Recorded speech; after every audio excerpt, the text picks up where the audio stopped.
네, 반갑습니다. 박세윤 세무사입니다. 오늘 부가가치세 끝장내기 재화의 공급 두 번째 시간입니다. 오늘은 실질적 공급 다음에 이제 간주 공급이죠. 이제 공급이 아닌데 공급으로 보는 겁니다. 즉 이제 매입세 공제를 받았는데 이제 그것을 토해내는 거죠. 이제 강의에서 설명을 드리겠지만 사실은 이제 공급이 아닙니다. 공급으로 볼 게 아닌데 이제 부가가치세법에서는 이제 공급으로 해서 오히려 매출 쪽으로 지금 증가가 되게 지금 돼 있습니다. 어쨌든 공급이 아닌데 공급으로 의제한다가 이제 간주 공급인 것이죠. 그래서 오늘은 그 간주 공급에 대해서 공부하는 시간을 갖도록 하겠습니다. 네, 시작하도록 하겠습니다.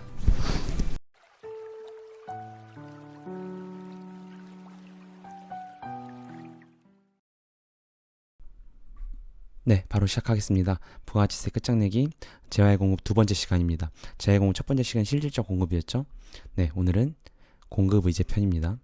저번 시간에 봤죠. 공급 재화되는 공급의 종류는 실질적 공급이랑 공급 의제랑 수입이 있는데 실질적 공급 봤고요. 공급 의제는 공급 의제가 합쳐진 말인데 공급이 아닌데 의제를 하는 것이죠. 즉 간주를 하는 겁니다.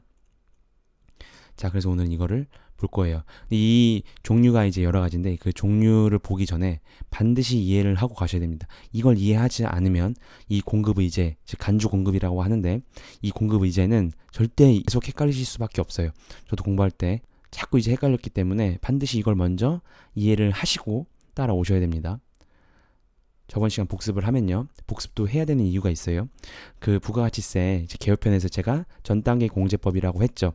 그래서 지금 공급하는 전체 값에서 그쵸? 그리고 전 단계에 그것을 공제한다. 그래서 간접법으로 구한다고 했어요. 그쵸? 보면은 이 모든 이제 공급자들이 이제 그 다음 단계 공급자에게 공급해야 되는 전체 금액, 그 전체 금액이 공급 가액이죠. 그 가액은 전 단계 사람들이 이제까지 부가가치한 누적된 부가가치가 포함이 돼 있는 거예요. 그쵸? 그쵸? 300원, 700원, 2,000원. 그쵸? 각각각 공급하는 그 값들은 전 단계 부가가치도 포함되어 있고 지금 단계 현재 나의 것까지 포함이 되어 있는 겁니다. 그쵸? 여기서 전 단계까지 했던 걸 빼주죠. 그쵸? 300원을 빼주고 두 번째는 그리고 세 번째 제빵사 같은 경우에는 700원을 빼주죠. 어떻게 해요? 전 단계 공급 가액이 빠지는 것이죠. 그래서 나의 부가가치가 나오는 겁니다. 그래서 그것이 과세 표준이 되는 것이고 부가세를 내는 것이죠. 다시 한번 보면 300원, 700원, 2,000원이 다 포함이 된 거예요. 지금 현재에서. 그쵸? 그렇기 때문에 밑에 있는 매입세액 공제를 빼주는 겁니다. 그쵸? 그래야 나만의 부가가치가 나오는 것이죠. 그쵸? 그래서 세금계산서를 각각 발급을 할 때 세금계산서를 받아야만 매입세액 공제를 해준다고까지 공부를 했어요. 그럼 다시 좀 더 자세하게 보면 300원이랑 700원 왜 빼주는 거라고요? 그쵸? 지금 내가 창출한 부가가치만을 구하기 위해서 빼주는 거잖아요. 그래서 지금 이중과세 제거를 위해서죠. 이해 가셔야 되는데 이게 왜요? 700원이랑 위에 2,000원은 지금 전체가 포함되어 있잖아요. 그러니까 거기다 과세를 해버리면 그 전에 냈던 부가가치까지 다 내는 것이니까 이렇게 300원이랑 700원을 빼줌으로써 이중과세를 제거하는 겁니다. 당연한 거죠. 그쵸? 그 전제가 뭐냐? 매입세액 공제가 과세 사업을 위해 사용하거나 사용할 재화 용역이에요. 이게 무슨 말이냐? 개요 2편에서 저희가 공부를 했죠. 과세, 면세, 영세를 다 공부를 했잖아요. 그쵸? 근데 면세는 부가가치세, 납세 의무자가 아니기 때문에 부가치를 내지 않습니다. 그쵸? 내지 않으면 이중과세가 돼야 안 돼요. 할 필요가 없죠. 그렇기 때문에 면세는 공제해주지 않는 거예요. 그래서 전제가 뭐냐? 매입세액 공제는 과세 사업을 위해 사용하였거나 이미 이번 기수에 사용을 했어요. 아니면 미래에 사용할 것까지 미리 공제를 해주는 겁니다. 이 미리라는 개념을 좀 더 볼게요. 이 제빵사를 보고 오겠습니다. 700원을 지금 밀가루 공장에서 밀가루를 다 받았어요. 그쵸? 근데 이것을 팔 때 밀가루를 지금 다 했지만 다 팔면 좋지만 당연히 이것을 쓰지 않을 수 있죠. 그래서 현재 19년도에 빵을 만들어서 팔았어요. 근데 그 19년도에 샀던 게 나중에 2020년이랑 2021년에 빵을 만들어서 팔 수 있죠. 그런데 매입세 공제는 언제 해줘요? 현재 해주잖아요. 현재. 그쵸? 나중에 팔 것, 즉 나중에 과세할 것을 전제로 지금 매입세 공제를 전체를 해주는 겁니다. 그쵸?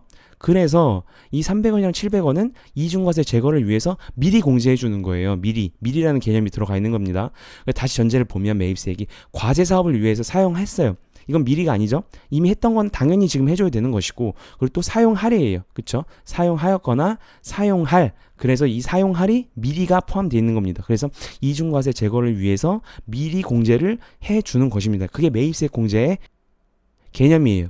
그쵸? 이거를 잘 이해하시고 좀 따라오셔야 됩니다. 간주 공급이 조금 어려울 수 있어요. 처음에 저도 공부할 때 되게 어렵기 때문에 볼게요. 근데 만약에 과세 사업에 사용하지 않는다면, 과세 사업에 사용하지 않으면 부가세를 내요, 안 내요? 안 내죠. 그러면 매입세 공제 해줄 필요가 있어, 없어요? 없죠. 왜요? 이중과세가 아니잖아요. 그쵸? 그렇기 때문에 매입세액을 추징을 해야 돼요. 왜냐? 원래는 과세사업에 쓸 줄 알고 매입세 공제를 해줬는데 과세사업에 안 썼어요. 그쵸? 그러면 매입세 공제를 해주면 안 되는 거잖아요. 그죠? 왜냐면 이중과세가 아니니까. 그렇기 때문에 매입세액을 추징을 해야 됩니다. 근데 부가치세에서는 매입세액 추징을 공급으로 보고 추징을 해요. 수학 공식인데 매입세액은 빼주는 거죠. 마이너스입니다. 그쵸? 근데 그것을 추징이에요. 추징이 뭐죠? 취소한다는 거잖아요. 그쵸? 취소는 수학에서 뭐죠? 마이너스죠. 그래서 그게 뭐예요? 플러스가 되는 거예요. 원래는 매입세액에서 빼주는 것이 맞는데 부가가치세법에서는 지금 이렇게 돼 있습니다. 마이너스, 즉 매입세액을 추징한다. 그것은 플러스잖아요. 그러니까 플러스에서 공급이다. 그래서 공급 의제라고 그냥 하는 거예요. 그게 매입세액 추징의 개념이고 공급 의제입니다. 그래서 공급으로 보는 거예요. 자, 그래서 공급 의제는 뭐다? 보니까 공급이 아니고 하는데 그것은 바로 매입세액을 추징하는 것이다 까지 지금 잘 따라오셔야 돼요. 자, 이제 근데 여기서 이제 퀴즈. 만약에 애초에 매입세 공제를 안 받았어요. 그러면 당연히 매입세액 추징을 할 필요도 없는 거죠. 이거 되게 간단한 건데 헷갈립니다, 공부하면 이제. 자, 그래서 공급 의제는 전제가 뭐다? 매입세액 공제를 받은 거예요. 받은 거. 받았기 때문에 그것을 취소하기 위해서 매입세액을 추징하는 것이고, 그 추징하는 방법이 마이너스는 플러스, 즉 그래서 공급으로 보는 것이다 까지가 공급 의제인 것입니다. 자, 이제 그래서 공급 의제가 왜 필요하고 이게 무슨 개념인지 정확히 잡았어요. 이걸 지금 이해가 안 되시면 다시 처음부터 듣고 오셔야 됩니다. 이제 본격적으로 이제 공급 의제 종류에 대해서 공부를 할 거예요. 자, 공급 의제는 이렇게 되어 있습니다.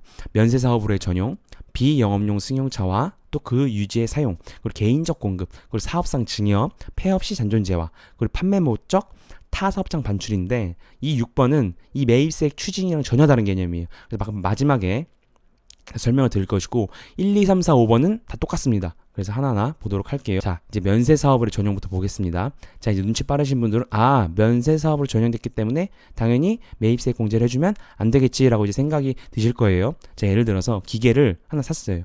어떻게 샀냐? 이제 과세 사업에 쓰려고 산 겁니다. 그래서 미리 매입세 공제를 받았어요. 받으려면 어떻게 해야 되죠? 그쵸? 증빙이 있어야 되죠. 그쵸? 증빙은 세금 계산서입니다.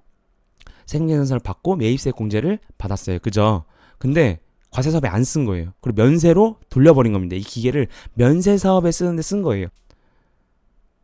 자, 면세 사업은 뭐예요? 부가가치세 내지 않죠. 납세 의무자도 아니라고 했어요. 그래서 이중과세 제거를 위해 매입세 공제 해줄 필요가 없는 거예요. 그래서 매입세 공제를 추징을 해야 됩니다. 그게 바로 공급 의제인 거예요. 그쵸? 자, 예를 들어서 볼게요. 실생활에서 자주 보는 이제 약국 있죠. 약국 이제 과세랑 면세를 같이 하는 이제 겸용사업자입니다. 겸용사업자인데 이 과세는 이제 상식으로 알아두시면 좋아요. 일반약 판매예요. 예를 들어서 뭐 이제 후시딘이나 이제 마데카솔이나 타이레놀, 뭐 파스 이런 게 이제 일반약 판매인 것이고, 이제 면세는 전문약입니다. 조제약이라고 하는데 이제 처방전을 가지고 이제 하잖아요. 그쵸? 그것은 전문약이에요. 그래서 그건 면세입니다. 그래서 부가치세를 내지 않아요. 어쨌든 그 두 개를 하는 겸용사업자인데, 약국에서 이 기계를 산 거예요, 약사님이. 근데 이제 과세 사업에 쓰려고 과세 사업에 쓸 수 있지 않을까 하고 산 거예요. 말이 안 됩니다. 예를 드는 겁니다. 과세 사업에는 지금 일반약이기 때문에 사실 기계가 필요 없죠. 근데 매입세 공제를 세금계산을 받고 받으셨어요. 근데 보니까 이건 이제 조제에 쓸 때 필요한 것이지 과세 사업에 쓸 필요가 없는 거예요. 그래서 면세로 전용을 한 겁니다. 그럼 매입세 공제 받은 게 의미가 있어요, 없어요? 그렇죠, 없죠. 그렇죠. 그래서 이중과세 제거 위해서도 공제해 줄 필요가 없는 거예요. 그죠? 그렇기 때문에 매입세 추징을 해야 되는 거고, 그것이 공급 의제인 것입니다. 자, 면세 사업료를 전용받고요. 자, 이제 어떤 패턴으로 가는지 알겠죠? 그런데 이제 2번 비영업용 승용차와 그 유지의 사용이 이게 되게 헷갈려요. 매번 이제 질문을 많이 하시는데, 이번은 비영업용 소형 승용차예요. 그쵸? 그거와 그리고 또 그 유지에 사용되는 거예요. 그쵸? 저 비영업용 승용차뿐만이 아니고 그 유지에도 지금 사용되는 것을 공급이자를 본다는 거예요. 이것은 먼저 취지를 알아야 돼요. 이거는 이제 사업과 무관하다고 무조건 봅니다. 왜냐면 개인적으로 사용할 가능성이 매우 높기 때문에. 그래서 매입세 공제 대상이 아니에요, 애초에. 그래서 나중에 배울 이제 공부할 세금계산서를 받았다 하더라도 세금계산서 매입세 불공제에 해당이 돼요. 그쵸? 그래서 아예 애초에 이것을 비영업용 승용차라고 이제 쓴다 하면 아예 매입세 공제가 되지 않습니다. 그쵸? 그런데 지금 이 공급의제는 뭐예요? 그럼에도 불구하고 그렇게 안 쓸 줄 알고 매입세 공제를 받은 거죠. 그런데 이제 비영업용 승용차로 이제 전환을 하거나 그 유지에 전환을 하면 이제 공급의제로 보는 겁니다. 자, 그럼 볼게요. 비영업용을 먼저 알아야 돼요. 비영업용이 뭐냐면 영업용이 아닌 것이죠. 그쵸?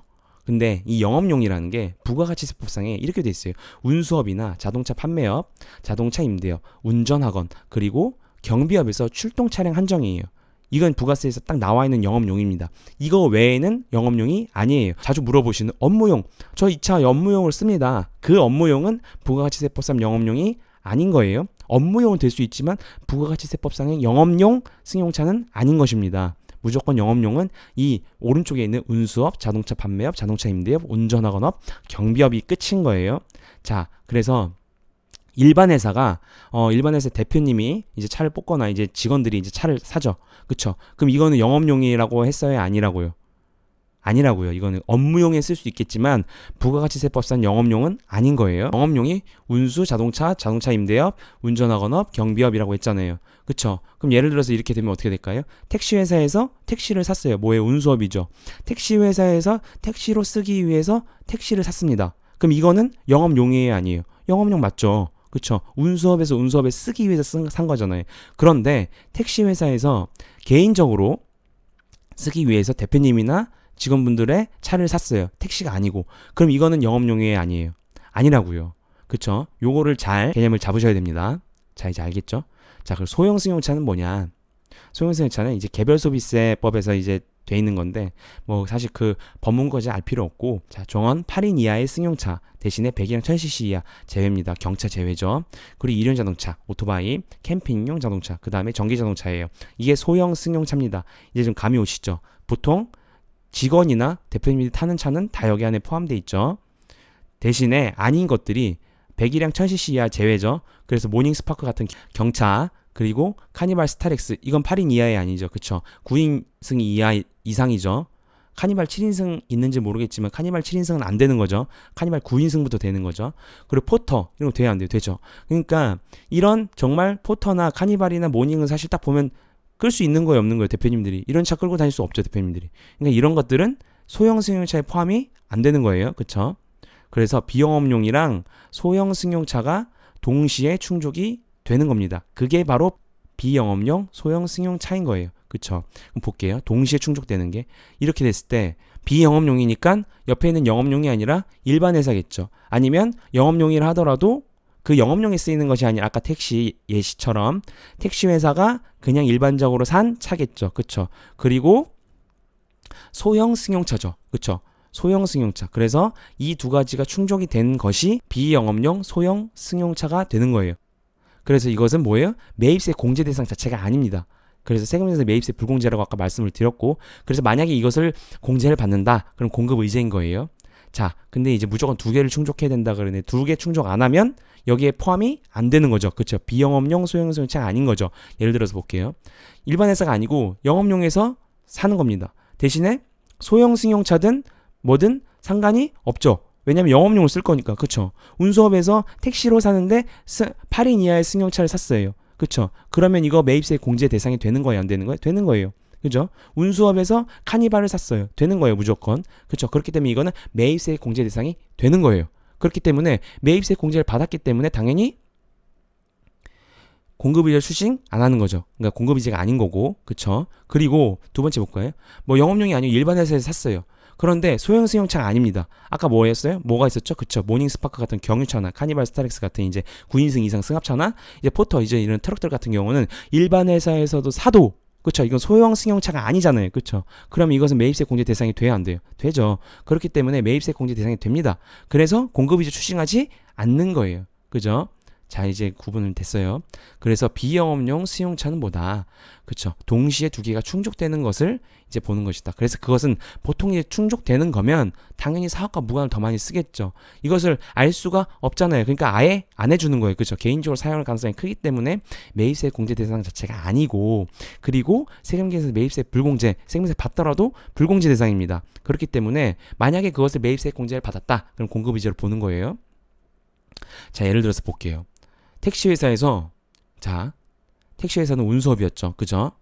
자, 그럼 영업용입니다. 그죠? 택시회사에서 택시에 쓰려고 타이어를 샀어요. 세금계산을 받고 매입세 공제 받았습니다. 자, 그럼 이거는 공급의제 대상이 되는 거예요? 안 되는 거예요? 안 되죠. 왜냐면 영업용이잖아요. 말 그대로. 그죠? 그런데 이 타이어를 택시에 쓰려고 했는데 택시 그 영업용에 안 쓰고 대표님 제네시스에 딱 갈아 낀 거예요. 자, 그럼 이건 매입세 공제 받을 수 있습니까? 없습니까? 없죠. 왜냐면 그 유지에 전용을 한 거잖아요. 그렇죠? 매입세 공제 받으면 안 돼요. 그렇기 때문에 매입세 추징을 해야 되고 그것이 공급의제가 되는 거예요. 자, 세 번째 개인적 공급입니다. 개인적 공급은 이제 아시겠죠? 원래는 이제 회사 이제 이 사업용으로 이제 쓰려고 다 이제 세금계산을 받고 다 샀는데, 자, 이제 이렇게 회사에서 안 쓰고 개인적으로 공급을 한 겁니다. 이제 대표가 가져가거나 임직원들이 이제 가져가는 거예요. 그럼 매입세 공제해줄 필요가 없죠. 그렇기 때문에 매입세 추징을 해야 되는 것이고 공급 의제예요. 그죠? 그리고 네 번째 사업상 증여입니다. 말 그대로 사업상 증여. 증여는 무상으로 주는 거예요. 자, 보면은 똑같아요. 이제 프린터 회사인데 이제 사실은 이 프린터를 만들기 위해서 많은 재료들이 있겠죠. 원재료들이. 자, 그런 거 매입세 공제를 받고 자, 이제 만들었어요. 자, 근데 그냥 실질적으로 공급을 했어요. 그럼 이거는 매입세 공제 대상이 됩니까? 안 됩니까? 당연히 되죠. 멈춰보고 한번 생각해 보세요. 실질적 공급이잖아요. 실질적 공급 저번 시간에 다 배웠잖아요. 그죠? 당연히 되는 겁니다. 그렇기 때문에 매입세 공제 해줘야 되는 거예요. 그죠? 실질적 공급은 그냥 판 거예요. 그죠? 그렇게 매입세 공제 했기 때문에 공급의제가 아니에요. 그쵸? 그런데 이렇게 실질적 공급한 것이 아니라 불특정 다수한테 증여해버린 거예요. 그죠? 하나하나 지금 준 겁니다. 자, 근데 이게 광고성이나 또 예외가 있어요. 이거를 사업상 증여를 보지 않는다. 사실 그렇게 되면 이제 또 들어가는 거기 때문에 그런 예외들은 일단은 이번 강의에서는 제가 다루지 않습니다. 근데 이거 뭐예요? 접대성, 업무 무관이라고 보는 거예요. 그래서 매입세 공제를 안 해줍니다. 매입세 추징이에요. 이유는 접대성이고 업무 무관이다. 그래서 이렇게 한 것들은 판 게 아니기 때문에 매입세 공제해줄 필요가 없다. 그래서 자, 이것도 공급 의제가 되는 겁니다.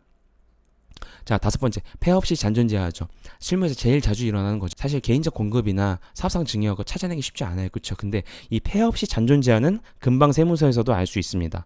자, 뭐냐, 말 그대로 폐업 시 잔존 제하예요. 아까 프린터에서 볼게요. 자, 이제 프린터를 만들기 위해서 자, 이제 각각 재료들을 가지고 다 이제 만듭니다. 그죠? 그래서 세금 계산서를 받고 매입세 공제를 받았어요. 왜요? 실제로 팔 거니까. 그죠? 그래서 매입세 공제 받았습니다. 그런데 실전 공부 못하고 다 못하고 이제 폐업을 한 거예요. 이제. 근데 그러면 지금 매입세 공제 받았던 이제 폐업할 때 남은 제하라고 하는 게 폐업 시 잔존 제하거든요. 폐업 그 당시에 제하들이 남아 있어요. 근데 그거는 매입세 공제를 받았어요, 안 받았어요? 받았죠. 미리 받는다고 했잖아요. 그쵸? 그래서 미리 받았어요. 그런데 폐업을 해서 부가세를 낼 필요가 없어졌어요. 그쵸? 그러면 이 매입세 공제 받은 거 토해내야 돼요. 그래서 폐업할 때 남은 그 잔존 제하만큼 자, 이제 그거는 감가가 되겠죠. 감가된 값이 또 이제 나중에 공부할 거예요. 그건 나중 얘기고, 어쨌든 개념은 폐업 시에 남아있는 재화, 그거를 못 팔았기 때문에 매입세 공제 받은 것을 더 내야 됩니다. 그쵸? 이건 자주 발생하는 거예요, 실무에서. 그래서 매입세 공제를 받을 수 없기 때문에 매입세 추징해야 돼요. 그래서 이것도 공급 의제인 것입니다. 자, 그래서 1번, 2번, 3번, 4번, 5번 지금 다 봤어요. 이것은 뭐예요? 아까 봤던 것처럼 매입세 공제, 과세사업에 사용할 줄 알고 매입세 공제를 해줬는데 매입세 추징을 하는 것이죠. 그래서 매입세 추징은 공급으로 본다. 공급으로 추징하겠다. 그래서 마이너스, 취소를 마이너스에서 플러스, 그래서 공급의제로 보는 것입니다. 1, 2, 3, 4, 5번은 자, 이제 끝났어요. 그런데 6번은 제가 다르다고 했죠. 판매 목적 타사업장 반출도 공급의제인데 이거는 개념이 달라요. 아예 다른 거예요. 자, 이 1, 2, 3, 4, 5번은 매입세 공제 추징인데 6번은 자금 부담 완화 목적으로 공급의제를 하는 것입니다. 자금 부담 완화 목적, 저번 시간에 공부한 게 있죠. 복습을 하면 이 실질적 공급을 보지 않는 것에서 사업 포괄 양도가 있었어요. 그쵸? 이거 모르시는 분들은 한번 듣고 오세요. 제가 카드 올려놓겠습니다. 사업 포괄 양도에, 그쵸? 사업 포괄 양도는 원칙적으로 사실은 실질적 공급이다. 그런데 실질적 공급을 보지 않는 것은 자금 부담 완화를 위해서다. 우리가 공부했잖아요. 그쵸? 이것도 마찬가지. 자금 부담 완화 목적으로 판매 목적 타 사업장 반출은 공급의제로 보는 겁니다. 자, 자, 말 그대로 판매를 목적으로 다른 사업장으로 반출하는 거예요. 갑회사가 있습니다. 공장에서 만들어서 대리점에 이제 납부를 하는 거예요. 그쵸? 이게 뭐예요? 대리점이 이제 파는 것이죠. 그래서 이게 뭐야? 판매 목적 타 사업장이에요. 그쵸? 공장에서 대리점으로 가는 것이 판매 목적 타 사업장 반출이 되는 겁니다. 저 화살표가. 그쵸? 그런데 이제 공장에서 이제 받아서 이제 대리점에서 파는 것이죠. 근데 여기서 이제 이것을 공급의제로 본다는 거예요. 대신에 세금에서 발급을 해야 됩니다. 볼 거고. 자, 예를 들어서 볼게요. 근데 공급의제가 아니라고 볼게요. 공급의제라고 아니라고 했을 경우에는 예를 들어서 보면 1,000만원짜리를 공장에서 삽니다. 그쵸? 그리고서 1,000만원짜리 이제 대리점에 이제 갖다 주겠죠. 그럼 이제 대리점에서 2,000만원에 파는 거예요. 만약에 공급의제가 아니다. 그럼 어떻게 되는지 볼게요. 매출세액, 매입세액, 납부세액을 보면 공장은 매출세액은 0원이죠. 왜요? 1,000만원짜리 대리점 어차피 똑같은 회사잖아요. 그쵸? 그렇기 때문에 매출이 아닙니다. 그쵸? 그래서 0원이에요. 그런데 매입세액은 받아야죠. 1,000만원의 10%인 100만원입니다. 그래서 환급 100만원을 받아야 돼요. 그쵸? 그런데 200만원, 대리점이 2,000만원 곱하기 10% 200만원, 대리점은 200만원을 내요. 그런데 매입세액은 없죠. 왜요? 공장에서 이미 받은 거잖아요. 공장에서 내 회사에서 준 거기 때문에 그 매입세 공제가 아니죠. 그렇기 때문에 200만원이에요. 그래서 19년 지금 10월인데 10월에 이제 신고 납부는 언제예요? 2020년 1월 25일까지 신고 납부를 해야 되죠. 그래서 이 100만원 환급은 2020년 1월 25일에 신고를 하면 제가 환급은 한 달 걸린다 그랬어요. 31일 후에 100만원이 환급이 되는 것이고 이 200만원은 2020년 1월 25일에 이미 신고와 납부를 완료를 해야 돼요. 그쵸? 그러면 1월 25일에 200만원을 내고 그 한 달 후에 100만원 돌려받는 거죠. 사실 이 회사는 얼마만 내면 돼요? 100만원만 내면 되잖아요. 200만원에서 마이너스 100만원, 100만원만 내면 되는 것인데 그 100만원이 환급될 때까지 30일 동안 자금을 운용할 수 없죠. 이건 지금 금액이 작으니까 그렇지만 큰 회사들은 꽤 크겠죠. 그렇기 때문에 이 공급의제를 해주는 거예요. 공급의제라고 보면 세금에서 발급은 해야 돼요. 보면 똑같은 예입니다. 자, 여기서 공장은 공급의제니까 매출이죠. 100만원을 내야 돼요. 대신에 매입세액 100만원을 받죠. 산 거니까. 그럼 0원입니다. 낼 게 없어요. 대신에 대리점에서는 200만원의 이제 매출세액을 내야 되지만 공급의제니까 매입세액 공제되는 거잖아요. 그쵸? 세금계산서를 받으니까 그럼 100만원을 공제를 받습니다. 그러면 100만원이죠. 그래서 신고와 납부를 하면 공장에서는 납부할 게 없어요. 그쵸? 그리고 대리점에서 100만원만 1월 25일까지 납부하면 돼요. 그러면 아까랑 뭔 차이죠? 31일 동안 받지 못한 그 100만원을 다시 주고 돌려받을 필요 없이 그 100만 원을 사업에 쓸 수가 있겠죠. 그래서 대신에 세금계산 발급은 해야 되는 것입니다. 자, 그래서 판매 목적 타사업장 발출보다 자금 부담 완화 목적을 위해서 공급의제를 하는 것이다 까지 해서 다 봤어요. 그래서 1번부터 6번까지가 공급의제 종류입니다. 그래서 1번부터 5번까지는 매입세액 공제를 추징해서 그걸 취소해서 다시 플러스하는 개념이고 6번은 자금 부담 완화를 목적을 위해서 공급의제를 하는 것이다 까지 공부를 다 한 거예요. 사실 조금 더 들어가면 판매 목적 타사업장 반출도 여러 가지가 있어요. 예외가 있는데 사실 그것까지 공부하기에는 이 강의에서는 무리인 것 같습니다. 그래서 1번부터 6번까지 개념을 잘 잡으시고 자, 다음 시간으로 넘어가도록 하겠습니다. 네, 지금까지 떠먹여주는 세법의 떠세 박세준 세무사였습니다. 감사합니다.